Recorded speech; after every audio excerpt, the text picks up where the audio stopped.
what if it's a possibility that you don't have to be afraid of things? What if it's a possibility that in a couple of years I could eat every food? What if it's a possibility that even though I got sick a few weeks ago and now my symptoms are worse, that tomorrow I could wake up and those symptoms could be back to the way it was before? Like it's not dismissing the fact that that's my experience and that it's frustrating and that part of my brain wants to think in the negative way of like, well, now this is my life. Like part of me wants to think that way, and okay, that's fine. But like also there's a possibility that that's not the case. Welcome to the Don't Feed the Fear podcast, where we dive into the complex world of food allergy anxiety. I'm your host, Dr. Amanda Whitehouse, food allergy anxiety psychologist and food allergy mom. Whether you're dealing with allergies yourself or supporting someone who is, join us for an empathetic and informative journey toward food allergy calm and confidence. Today we're continuing on the birthday theme from the summer and inviting Jenna Gestetner. You guys know her on Instagram as Jenna X Health. She just recently celebrated her birthday. Jenna's on the show here today to talk to us about living with any kind of chronic illness doesn't have to mean a small life. She lives with MCAS, POTS, and multiple food allergies, leaving her with just 14 foods on the table that she can eat safely. But what's remarkable is how she's chosen to focus on what's off the table. In our conversation, Jenna shares how she's learned to honor her body's signs and needs, build a full and rich life beyond the limits of her diet, and protect her mental health along the way. We talk about creating joy that isn't centered on food, leaning into the things that she can do, and how she has cultivated a strong mindset and self-awareness to help her thrive despite her chronic pain and fatigue. Whether you live with food allergies, chronic illness, or know someone who does, this is a conversation that will lift you up. Jenna, thank you so much for joining me here on the podcast. I'm so excited. You have such a unique story. Yeah, thank you so much for having me. I'm so excited to talk with you. I appreciate it so much. I know it probably gets tiring to give the spiel. How do you tell people about yourself in this like food allergy medical kind of space? Yeah, I am 22. I'll be 23 soon. So I just graduated from college, and I've always been very passionate about health, and that's always been something that's been huge in my life. And contrary to what a lot of people believe, because besides doing social media, I also work in healthcare, and most people think I work in healthcare because of my health, but it was sort of the other way around. I've always loved health, like I said, and I've just always found it really interesting to be able to work in healthcare to really help people. I think that's always been my life's purpose. And, I was working in healthcare and simultaneously starting to have these issues with my health and really figuring out how to navigate what was happening. I was having so many different random complicated symptoms, not knowing what was happening. And it was hard. It felt very lonely. It felt very confusing. It didn't feel like I knew what to do or where I was going or what kind of answers there could be for me. And I think working in healthcare really did help me, give me the tools to navigate that. And so when I was about halfway through college, somebody as a joke said I should post a video talking about how I can only eat 9 foods. It was 9 foods at that point. Now it's more than that. But, to them, it was interesting that there were so many foods that I couldn't eat that, it was easier to list the ones I could. And I was like, nobody would ever want to listen to that. And that was the first time I really challenged that belief. And I ended up posting something about it, and it went viral. And within a couple of weeks or even a couple of days, I had 10,000 followers. And that really just showed me how many people are truly not only interested, curious, but also how many people can actually relate. I had never met somebody else with the same condition or even a similar condition or similar experience in my everyday life. And it was really valuable to, be seen by so many people in that way. But the irony of it is that they were finding the content interesting because the content I was sharing was making them feel so seen. So, it's that two-way relationship of like, we're both doing that for each other. Right. That validation is so valuable from someone who knows and who understands something similar to people. So that's amazing. You didn't set out to be like a social media star. You just posted a little thing and it blew up. No. And I've always loved making content. I'm a very creative person. I would describe myself as a creative entrepreneur. Like everything I do so many different things. Like I said, I work in healthcare. I do marketing. I have a marketing agency for healthcare companies. And I also create content on social media. But really, I loved creating content. I loved being creative in that way and taking photos, taking videos, and editing them together. And so really the only new thing was that I was sharing my life publicly online, which if you would have asked me 5 years ago if I would have been doing that, I would have said, absolutely not, you're absolutely insane. And now I couldn't imagine my life any other way. Wow. So what was that first post? Just listing the foods that you could eat?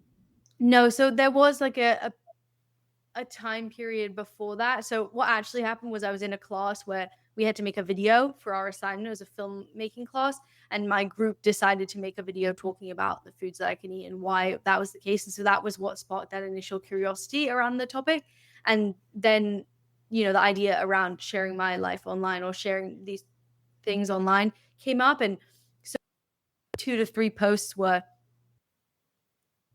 different things. This is like about health, whatever it was. I was just getting comfortable with, what do you even say when you bring out your phone? What do you even say when you're talking to your phone to post publicly to everybody in the world? Like that. And my first video that did sort of well was more trending style trend that was happening. And my take on it was around pots and how like I eat a lot of salt, like an outrageous amount of salt. And that was the first time I realized that there is so much value on social media of other people having the same experience as you and being able to relate, even when it is sort of funny. And I think I I like to be very lighthearted about things and very positive and just take a positive spin on things. But I also definitely do think that humor is part of my coping mechanism. And so when that took off, I made another video describing what I eat in a day as somebody who can only eat 9 foods. And that was the one that really took off and really started this journey. Yeah. So before we dive into that, would you mind telling everybody, what did you go to school for and what's your healthcare work? So I originally started working at a big hospital system and I was working in their innovation department. So I was working with these new companies that were creating solutions to help people in so many different ways. Some of them were tech solutions, some of them were surgical devices, some of them were like staffing platforms, so many different things. But I had always been passionate about healthcare, but knew that I didn't want to be a doctor or a nurse or a practicing clinician. I didn't want to have that kind of interaction with patients. And I honestly just disregarded that passion of healthcare because I really thought that was the only option. And so having that internship in high school was the first time that I saw this whole other side of healthcare. And so from then I knew that was what I wanted to do.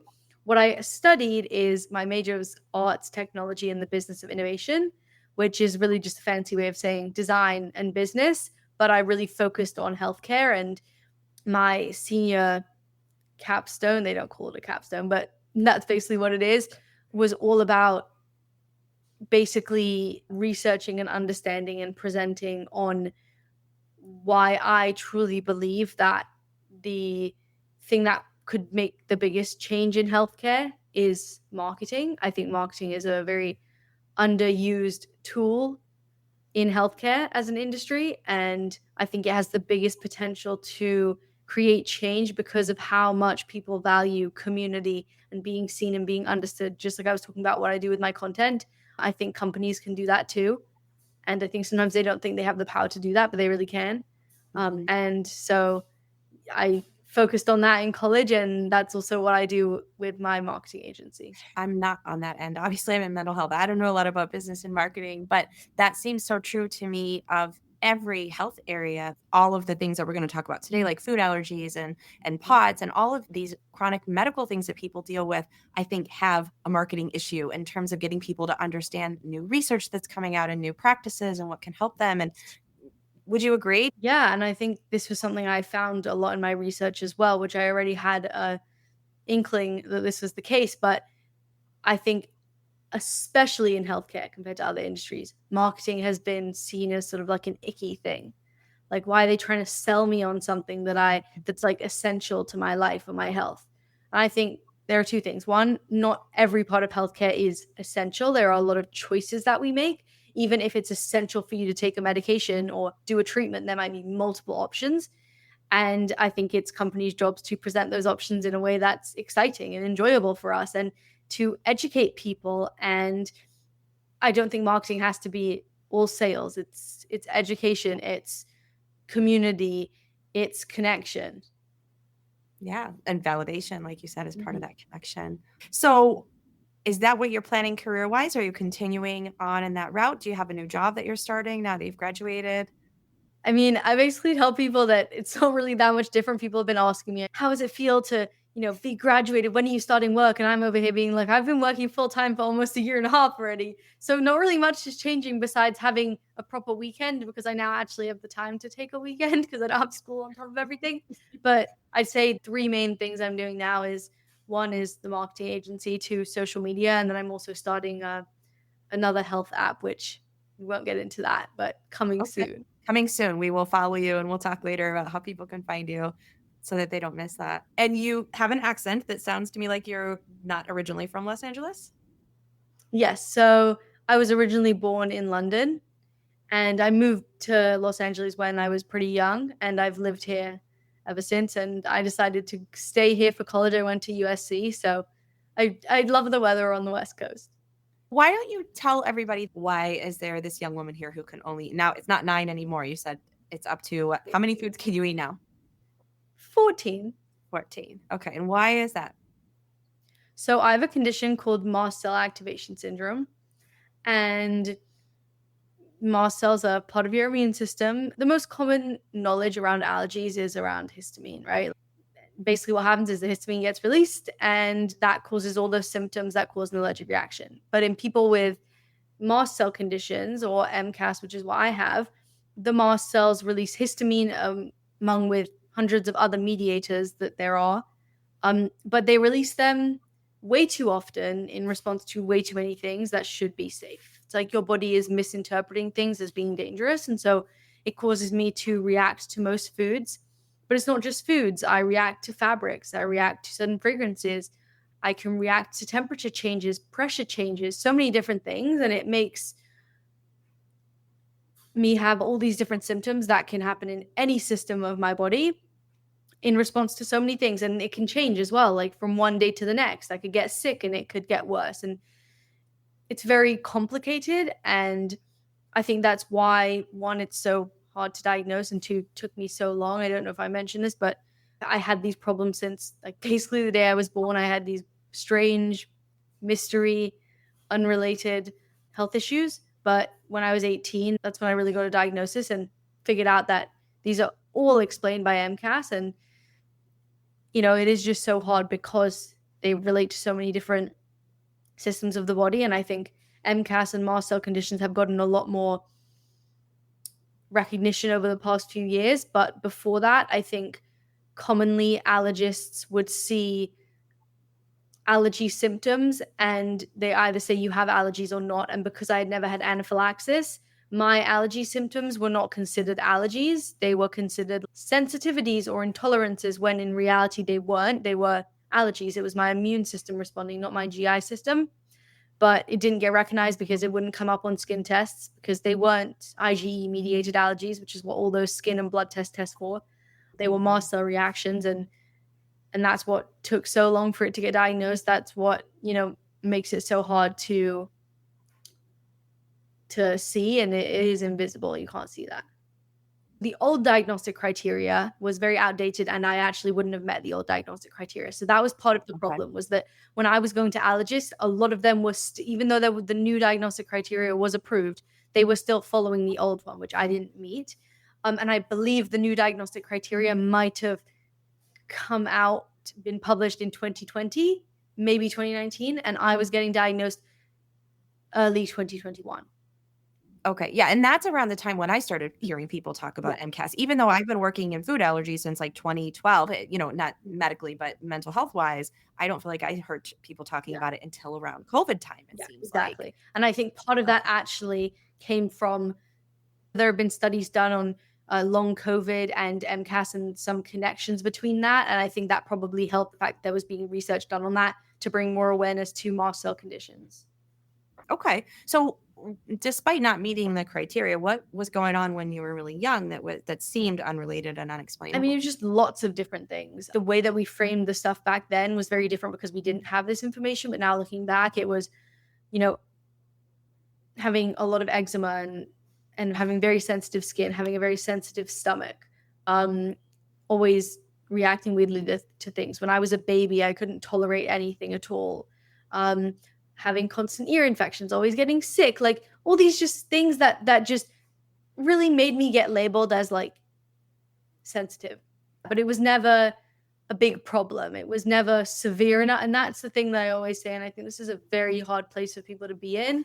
And I have a lot of empathy for people who are in this place where, and this, I still experience this sometimes. It's, you know, the problem's bad enough that something should be done and that it significantly impacts your life, but it's not bad enough that anybody feels they have to do anything. It's not bad enough that I'm in the hospital. It's not bad enough that if they don't do something, I'm going to have a terrible thing happen, but it's bad enough that if they don't do something, my quality of life's going to decrease. And I think that's a really hard place to be in because rightfully so, like doctors, they don't have the time or the experience necessarily to fix everything. But when there's a big pressure on them and something has to be done, they're more likely to do it than just not really knowing what to do. Yeah. Yeah. So you fell through the cracks for a long time. Did things also get worse at some point when you were older? Yes, when I was around 12 or 13, things got a lot worse. Before I could basically eat every food, with some tiny exceptions. That's when every month, every couple of months, I would suddenly not be able to eat a bunch of foods. And at that point, it didn't make sense. I was like, well, what do you mean? Like, I could eat that food a few days ago. Now I can't. Now we know. That's why, in hindsight, explaining this is very different than when I was experiencing it and how I would have described it. But MCAS the baseline of the condition can level up and get permanently worse in response to stress on your immune system, whether that's physical or psychological stress. So I can actually pinpoint specific times in my life that were physically or psychologically stressful and correlate that with suddenly starting to react to a whole new group of foods. Was it hard to track it down? Was it really clear and immediate when you would start reacting to a new food that was No, causing? sometimes it was really hard. And I think that was the mental burden of that was hard as well, because I would be like, there's something doing this to me. I'd suddenly realize there's something doing this to me. And then I'd realize that this had actually been happening for months and I hadn't really realized, or I'd considered it my new baseline, to realize that it's not normal to have headaches every day, to realize that it's not normal to have stomach aches every day, to realize that all these different things and things that I didn't even realize, like how bad my anxiety and my OCD was, actually related to some of that. Like Right. now that I don't have that. And a lot of that had to do with this like downstream effect of mast cells activating. I was going to say all that. Oh my gosh, all that histamine in the body Yeah. causes so many things that feel like anxiety, what we call anxiety, but it's really a physiological response. Who was the miracle doctor who finally was able to help you have a name for what was going on? There were a lot of doctors in the mix. I had seen so many allergists because I thought that was like the way to go. Around that time, I'd heard about mast cell conditions, and so I was sort of pursuing that in a way, but I had been shut down so many times, and I definitely was very discouraged. And my pediatrician, who I had really trusted, and she is an amazing doctor, and I came to her one day and told her that I truly felt like my intuition, I knew that all of this was connected. And she basically said to me, she turned around and went, you know, Jenna, you'll never find an answer that explains everything. And she said that point blank to me. And that was one of the most shocking things I had heard, because I had never expected her to say that. And that definitely discouraged me. And it wasn't until I saw this gastroenterologist, I was just seeing him for general things. It was not to diagnose this problem, because I didn't think there was a problem at that point. I'd been, told that wasn't the case. And from the moment that I stepped into his office, I knew that experience was going to be different from a lot of the other doctors I'd been seeing, a lot of the allergists I'd been seeing. He asked me questions like, what do you think it is? What tests do you want me to do? And really let me lead the interaction and the experience. And that made me comfortable enough to, at the end of the appointment, this thing came up into my head, or this thing that had happened, and it was like irrelevant. Like it felt irrelevant, but something in me was telling me to tell him. So I told him, and it was this thing of where I went for a walk in the morning and I had gotten hives, and I'd gone to my doctor because it was during COVID. So my mom wanted to make sure there wasn't anything wrong. She mentioned that sometimes she sees kids get it and it usually just happens once, never happens again. And it's a process in your body called mastocytosis when the mast cells release histamine. And so I went home, and as I did, I Googled what mastocytosis was. And, I saw that mastocytosis is, yes, a process in the body, but it's also a condition. And I read about it, but I knew I didn't have that. And so I never thought about it again. But then when I had said that to him, to this new doctor, I said to him, this thing happened, it's unrelated. And he's like, no, I want to hear. And we were actually about to walk out of his office, and he went and sat back down because he wanted to listen to me. So I told him this, and as soon as I said the word mastocytosis, I saw a light bulb go off in his head. And he turned around to his assistant and he said, can we order one more test? And he asked if that was okay. He asked permission. He said, is it okay if I order one more test? And he explained why. He said there's this condition called mast cell activation syndrome. And it sounds like a lot of the things that I'm saying could align with that. And he warned me that it's rare, and that even with people who know they have MCAS, sometimes the test doesn't even come back positive. But he was like, I just won't order this. Like, we're already ordering all these other tests, might as well.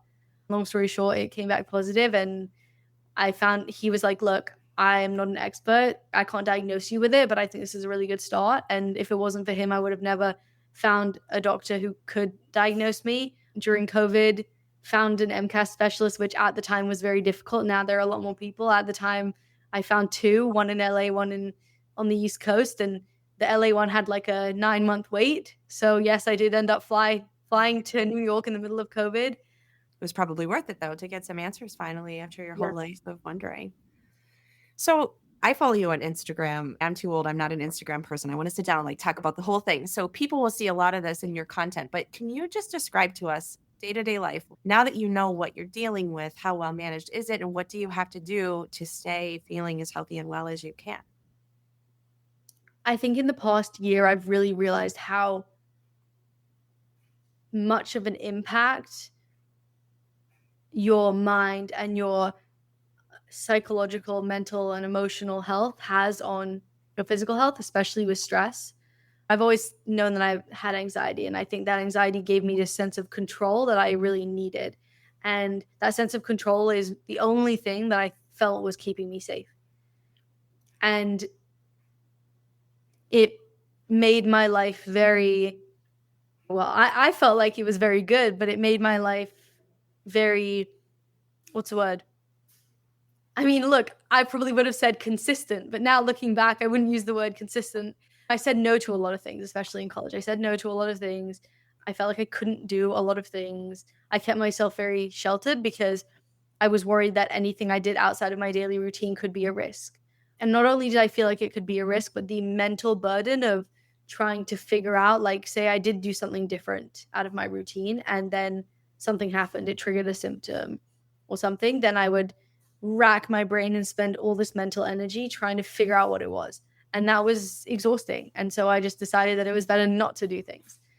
And I think over the past year, I've really acknowledged that there are a lot of experiences that I had, especially around the time where I was having these problems and they were getting worse and I was getting diagnosed, that I developed these unhealthy ways of thinking or ways of coping that at the time, I'm not, and I don't try and think of them negatively. I don't try and say, oh, I shouldn't have done that or I shouldn't have been that way. So that is what I needed to do at the time to keep myself safe and feel like I was safe. It was that's what a coping mechanism is, right?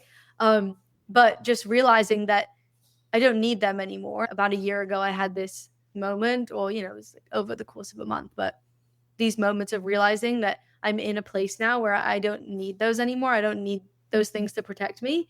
And that's not to say that my health is so much better.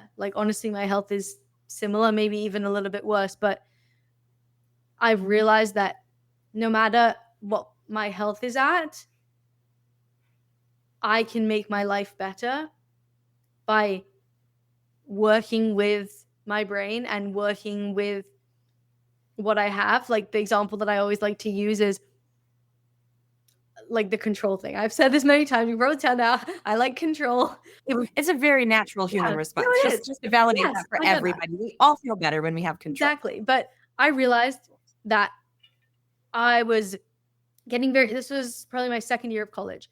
I realized how hard it was for me that I was constantly felt like my life was out of my control. Symptoms were getting worse. I'd get sick. I got COVID and I got really bad, like MCAS flared up, POTS flared up, all this. I felt so out of control. So I realized, okay, I can't ruminate on trying to get myself that control because I'm not going to get it. Like, gotta just surrender that. I'm not going to have that. Okay, so how else can I give myself control? So I started developing these habits in my life and changing my lifestyle, like going for a walk every morning. First thing I do, go for a walk. Whether it's 1 mile or 3 miles, whatever I can do, it's something. Because one, that gives me that sense of control, gives me that sense of routine, it gives me that sense of consistency. Also, I know going for a walk is going to make me feel good. Even if I wake up not feeling that good, I know it's the best thing for me. Small things like that I implemented into my lifestyle that gave me that control because I knew I needed it. It's like acknowledging that I need the control, not trying to push away the part of me that needs that, but doing it in a way that is actually realistic. Right. Distinguishing between what you can and what you can't control, Yeah. and then controlling the things that you do have influence Mhm. over that can have a positive effect on you. So simple, but it's such a struggle for so many of us because, of course, we want to control that uncontrollable thing, right? Yeah. Do you think it's the extreme nature of what you were dealing with that forced you to realize, like, that's just not going to happen? I'm never going to be able to control this. Yeah, I think it is. I would consider myself to be in a pretty good place right now. And it's really easy to think back and think, well, why didn't I adopt this mindset before? Why didn't I think of this before? Like somebody listening being like, okay, well, then why can't I think that way? I don't think you can just tell somebody to make these switches. I think you have to really be ready. That's just how it is. I think you can put yourself in a position to be ready for that, but ultimately it's just like this switch that happens in your brain. And I think just being open to that happening, like now I've had that a lot more because I'm just open to it happening. I'm open to allowing myself to change my life instantly. Yes, and it's such a good point. I can attest to that as a psychologist, obviously sitting and talking for people for long periods of time where I can see that from the outside. But of course, it's so complicated inside from the perspective of as a parent, for all the parents listening, you can't just say this to your kids or make them listen to Jenna talk about it here and have it magically click. It has to be at the moment when their body and brain and emotions are receptive to it. So thank you for Yeah. pointing that out. Forcing optimism and positivity and choice on someone is not effective or really soothing. I think the mindset shift that's helped me is like that it's a possibility, not the option. It's just a possibility. You can be healed. What if? What if it's actually a possibility? What if it's a possibility that you don't have to be afraid of things? What if it's a possibility that in a couple of years I could eat every food? What if it's a possibility that even though I got sick a few weeks ago and now my symptoms are worse, that tomorrow I could wake up and those symptoms could be back to the way it was before? Like it's not dismissing the fact that that's my experience and that it's frustrating and that part of my brain wants to think in the negative way of like, well, now this is my life. Like, part of me wants to think that way. And okay, that's fine. But like, also, there's a possibility that that's not the case. I love that. I love the way you're describing it. To me, it has that idea of like forcing or resisting versus acceptance and then allowing for two things at once. You're talking about holding space for both of those at the same time, which is Yeah. hard, but I think that's why what you're doing is so effective for you. Yeah. I work with a lot of people managing food allergies, and it feels hopeless. It feels terrifying. They feel very much like it's overwhelming what's on my plate in terms of how this affects my life or what's different about me or what my needs are compared to other people. I think there's two parts to it. There's like the internal part of you and your life and how you feel about your life, and also the people that you surround yourself with. I think starting to really understand yourself, because I truly believe like in everything that I do, whether it's like personal work, everything, communication is the most important thing.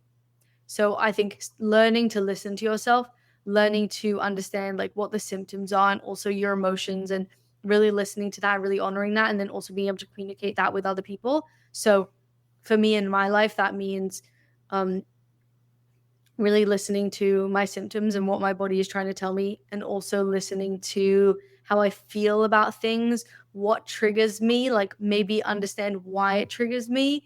Um, because I do think that in the past, and I'm sure people in my life probably wouldn't say this, but at least the way that I feel is like maybe I wasn't the best friend, maybe I wasn't the best like daughter or the best sister because I was dealing with so much. Like, yeah, I was impatient, I was stubborn. Having empathy for myself in the past, that I didn't do that because I was trying to be a bad person or trying to um, negatively affect or impact other people, but that I was dealing with so much that I didn't understand and that other people couldn't understand, and that they couldn't understand because I couldn't understand and articulate it with them, and like really understanding that. And so now trying to change that and understanding what's happening in myself so that I can communicate that with other people, and hoping that the people around me, and I think that it's a privilege but also a choice, like surround yourself with people that do understand that, and even if they don't, are open to trying to understand that. um because I think it just makes your life so much better, because like you were saying, some people feel hopeless, and I've definitely had moments of that, but it's, again, it's the possibility. It's like, okay, well, why don't we just like deal with how we feel right now and deal with what we can do right now and do it, because there's a possibility that this might be something different in the future. That's so well said. Thank you for expressing that. I love all of it. But one part that I think doesn't get said enough is underscoring the importance. Why does it matter if I pay attention to how I'm feeling, right? Why is it important for me to understand what's going on within myself? But how can you possibly express your needs if you can't understand it yourself? And how can you expect other people to know what you need if they don't, if they don't know?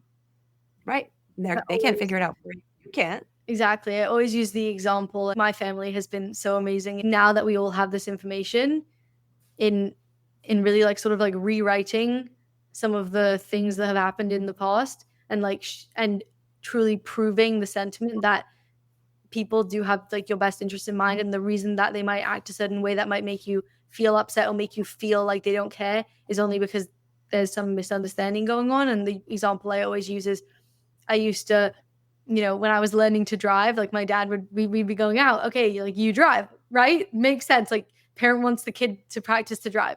Common sense. But I would always get really upset because I didn't want to drive. And I would say, I don't want to drive. I don't want to drive. And he's like, well, why don't you want to drive? You need to learn to drive. Because I'm tired, because I'm tired. Like that's an excuse, right? So that was seen as an excuse because you're tired. Well, everyone's tired, right? When really what was happening was I had so many of these chronic symptoms and I genuinely was so exhausted, so fatigued, my brain fog. I really like felt like I couldn't drive, but I didn't know how to express that. And I also think because I had had so many problems that went unvalidated, that I even invalidated them in myself and thought, well, this isn't a problem. Everybody feels this way, right? And now that kind of situation wouldn't happen because I have the understanding, which means other people have the understanding, and it's not, oh, you don't want to do something because you're tired. Right. Right. But how would you know if, yeah, every doctor you had ever seen told you that's not what's happening, or that's just normal. Everybody feels that way. Well, yeah. Adding to that, what else would you say to parents of kids who are dealing with some complicated stuff like this? I think about this a lot because I want to have kids, and I think about like how I would, approach that. And I think it's about communication again. It's like understanding if something's going on that you don't think is normal. It's, they're misbehaving or they're acting outside of who they usually are. I think it's really easy to jump to conclusions. And I think opening up that language is really helpful. And even if it's not to find the answer or solve the problem, it's like, okay, hold on a second. You're telling me you're tired, but like, can we take a pause? Can we understand? Can you like describe what's happening? Can you tell me more? Like, how does this feel? And I think even if it doesn't change the outcome, it took me so long to develop that language. And I think if somebody would have facilitated that in myself, that could have helped me develop that language, because the first step is within yourself. Like the first step was me developing that language in order to communicate to somebody else.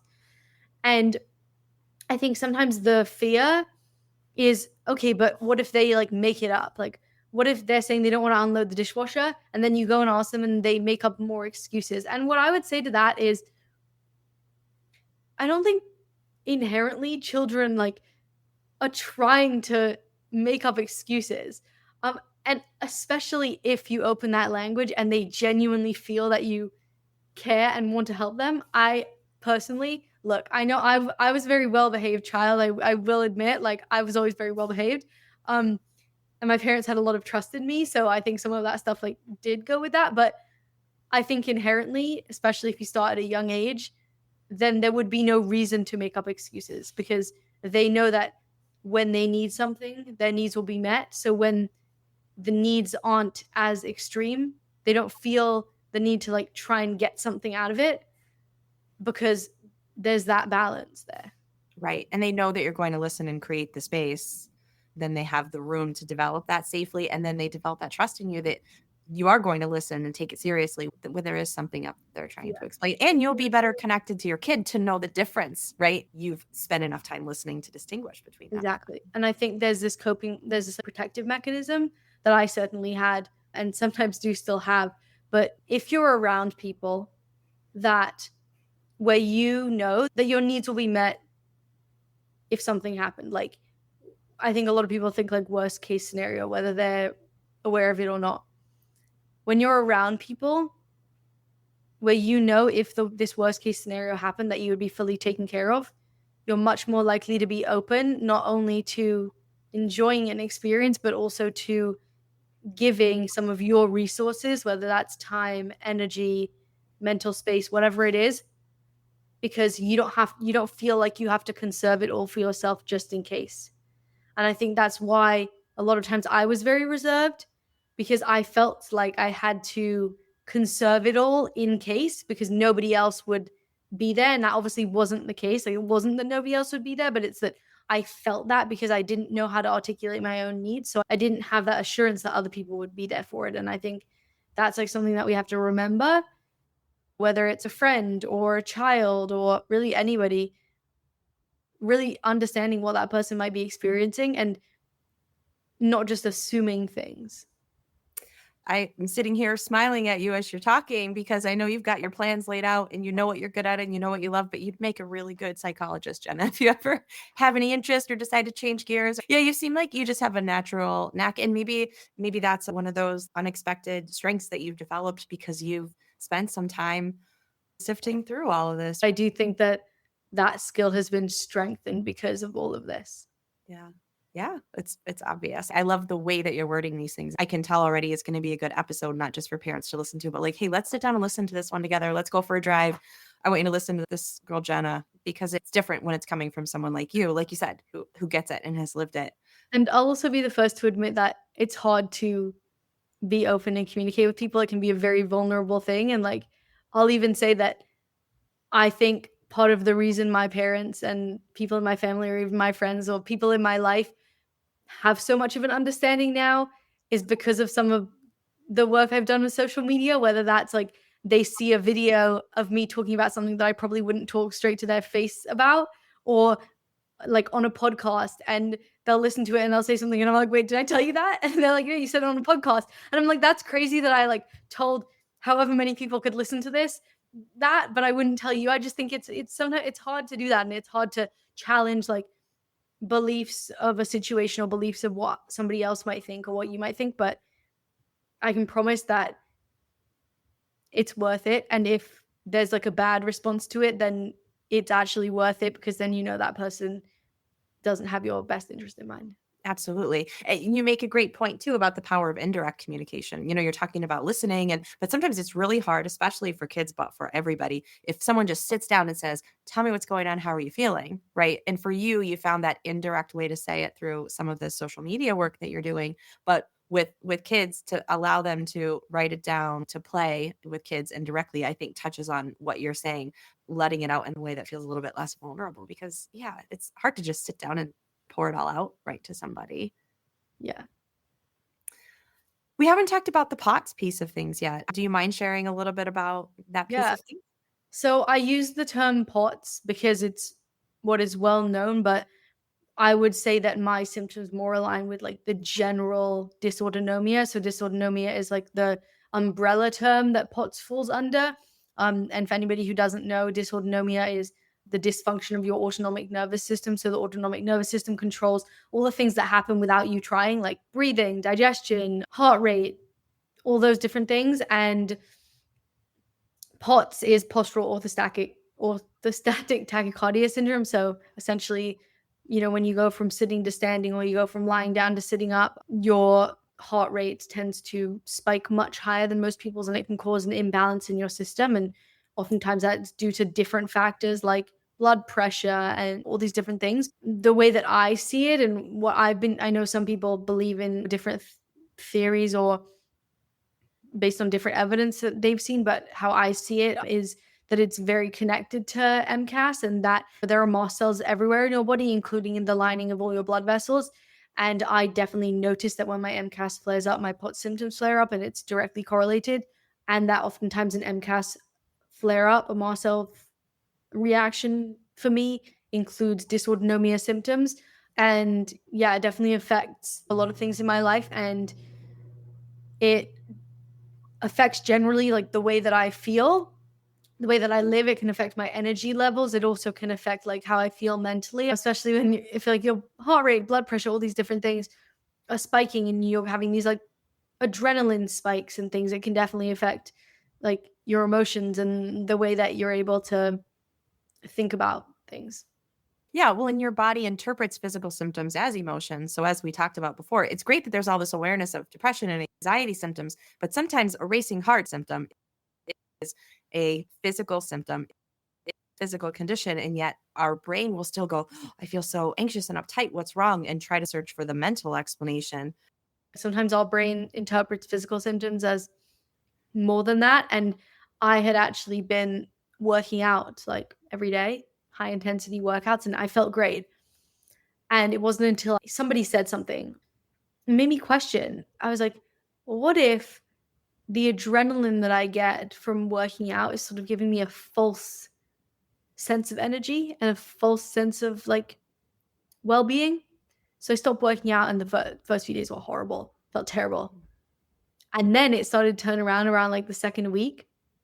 And I realized I think what was happening was my body was so used to having adrenaline pumping throughout my body because of all these reactions and inflammation and this and all this stuff that was happening that I had never really given my body a chance to have a break. And I took some time off of working out. And when I started to go back to it, I noticed that when I would do any kind of cardio, even like on an elliptical machine where it's completely low impact, you can control like how high your heart rate is going by the speed. Even when my heart rate would start to go up a little bit, I would start to have these like adrenaline like rushes, like that, that feeling when like your like your chest tightens and you feel that adrenaline. Um, and I didn't like it. I was like, I don't like that feeling. And it's been about 6 months now, and I'm just starting to get back into it with like a real focus on being very mindful of how my body's responding to exercise, practicing things like the like methodology that comes from like yoga and a lot of those like Eastern medicine practices where you only breathe in and out through your nose. And if you have to take breaths through your mouth, you're going too hard, to like focus on not putting stress on my body. And that's really helped, but it's also given me like a new perspective on what like health is and what healthy things are. Like you think exercise is healthy, cardio is healthy, but I think when your body has been in this state of like fight or flight and this state of constant stress, you actually don't even realize it anymore because you're so used to it. And sometimes you need to take that step back. Right. And teach your body a new, healthy or normal for you. Yeah. But that's so hard. That is so contrary to working out and exercise and push it harder and transform your body, right? And especially, I would imagine more so for someone your age who's so active on social media. There's so much of that out there. Yeah, I think that's the funny thing when people ask like, "Oh, you create content, what kind of content you create?" I'm not gonna get into the whole thing, so I'm just like, "Oh, I create health content." And they're like, "Oh, like I'm such a wellness girly. I love going to the gym and taking supplements." And I'm like, "Yeah, sure. That's what I, you know, like that's definitely not what I talk about." I think health is so subjective. Like the idea of healthy is subjective. Somebody might look at me and say, "You're not healthy," but I think of myself as healthy because to me, health isn't not having health problems. It's about your lifestyle. It's about like the things that you're doing and how you're treating your body, not necessarily like the state of your body. Um, like I do think some definitions of healthy is like the absence of disease, but I see it as more the way that you're treating your body because I would consider myself to be healthy. Yeah, I have problems with my health, the way that it functions, but I'm healthy. What else do you want people to know about you? Really, everything I do all comes back down to helping people and helping them live their best life and being able to see life more positively and approach it more positively and making them feel seen, whether that means someone else seeing you or you seeing yourself. The interesting thing about my life is that I would say my life is normal, but somebody else might be like, what on earth are you talking about? Your life is not normal. And I think the thing is, I don't center my life around the conditions I have. I don't center my life around the fact that I can only eat 14 foods. Some people love to say that on social media, that that's like my only personality trait. And I'm like, well, you wish you knew me in real life then. But there's a reason I share that online. But in reality, this is literally just my life. Sometimes I forget that, I don't forget I can only eat 14 foods, but I forget that that's like not a normal thing. Like, I forget that you can just go to a restaurant and pick something off the menu. I forget that you go to the grocery store and don't buy the same thing every time. I honestly forget. Like, this is just my life. Like, I'm just Right. living like this. Right. Acceptance, like you talked about before. Exactly. Tell people where they can find you. So on Instagram, YouTube, and TikTok at Jenna X Health, and anywhere on the internet, I guess. Wonderful. Your mindset and your positivity tricks, I think, are going to resonate with a lot of people. So appreciate you so much for being here. I hope so. And thank you so much for having me. I really enjoyed talking to you. I hope this episode leaves you feeling as positive as I am after listening to Jenna. Not because any of us are denying our challenges, but because we can learn how to live in partnership with our bodies and whatever is unique about them. Jenna's ability to focus on possibility instead of scarcity, to choose joy without ignoring the hard parts, is such a powerful reminder that our mindset shapes so much of our experience. I hope you'll take away from today's chat the idea that honoring your needs and focusing on what's in your control isn't giving up. It's building the foundation for the life that you want to choose. So here are your 3 action steps for following up with this episode. Number 1, I want you to learn to check in with your body. This is a really simple routine that you can start to pause early in the day is better and notice how your body's feeling. Ask yourself, what do I need right now? And pay attention to what arises in your body and where and what it feels like or what thoughts pop into your head. And then find a way to follow through. Even if you can't do that immediately, if your body is telling you that it needs rest, hydration, connection, quiet, solitude, movement, those are all things that you can acknowledge and then find the time to do them when you're able to, even if you can't right at that moment. Number 2, if you're not already following Jenna, you can find her, as she said, at Jenna X Health. That's her website and her socials. Wish her a happy birthday there and check out her videos if you haven't already. You might find one of my recent favorites, which she just recently shared, of her making a 3-layer birthday cake with her safe foods, which was amazing. And number 3, I'm celebrating my birthday with Jenna here as the summer is winding down. And if you are finding the podcast helpful, I appreciate you listening, and it would mean so much to me if you would rate or review the show wherever you get your podcasts, and if you would share it with somebody who needs it or share it on your socials. It really means a lot to me to put the time in and to see the show continue to grow and reach more and more people who are finding it helpful. So thank you again for listening. It means so much to me, and I'm still basking in the glow of the first birthday of the show and all of the growth that has happened in the last year. The content of this podcast is for informational and educational purposes only and is not a substitute for professional medical or mental health advice, diagnosis, or treatment. If you have any questions about your own medical experience or mental health needs, please consult a professional. I'm Dr. Amanda Whitehouse. Thanks for joining me. And until we chat again, remember, don't feed fear.